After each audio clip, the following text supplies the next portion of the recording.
What do you got in there? Alzheimer's? Is that it? He knocks loudly at the door. Mavis, have you lost your goddamn mind? Mavis goes to the mirror to look at herself, tightens one of her pearl studs that has loosened, then walks back to the door. I am 79 years old, Al, she says softly into the crack. What's that? I say I am 79 years old, she says, louder. He inhales sharply. Ah, geez, this is about my missing your birthday? It's not my birthday for 5 months, Al. Remember? I was born in December, in a blizzard. Remember? Well, I'm calling the kids, Al says. Yes, sir. All 3 of them. Right now. She hears his voice moving down the hall. And your doctor, too. That's not necessary, Mavis calls out. And then, yelling, Al? I'm not going crazy. I'm just thinking. I was going to tell you about this, but you... He can't hear her. She sits down on the closed seat of the toilet, peels the wrapper off a candy bar. I am 79 years old, she says aloud, and takes a bite.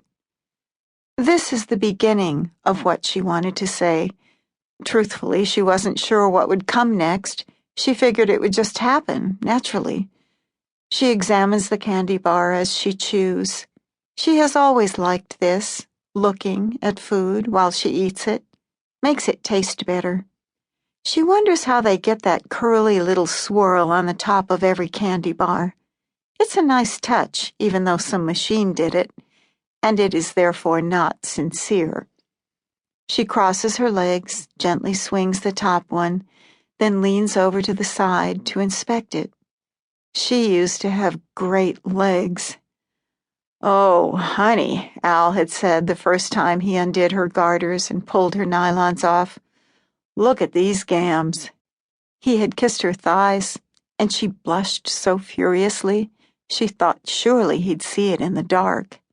They were on their honeymoon, in a cottage in the Adirondacks. Her hair had been long and honey blonde, pulled back at the sides by 2 tortoiseshell combs, curled under at the bottom in a page boy. The Andrews sisters were on the radio at the moment she lost her virginity, her white negligee raised high over her breasts, one comb fallen off and digging into her shoulder, though not unpleasantly.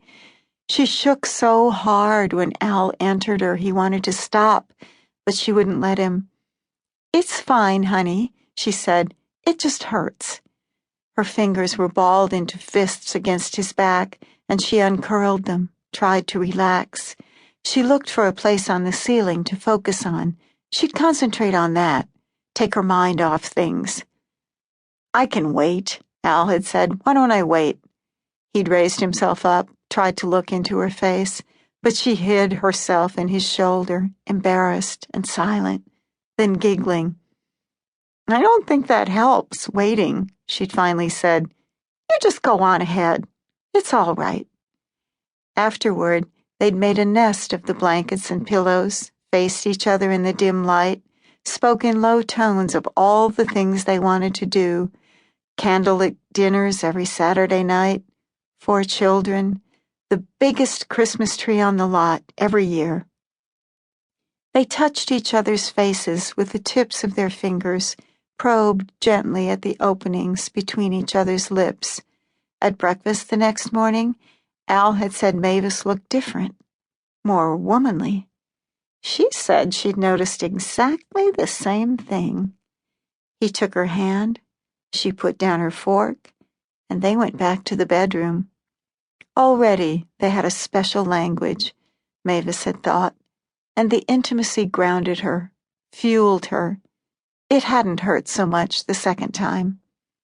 Hey, Mavis, Al says now, banging on the door. Jonathan wants to talk to you. He's on the phone. You'd better come out here.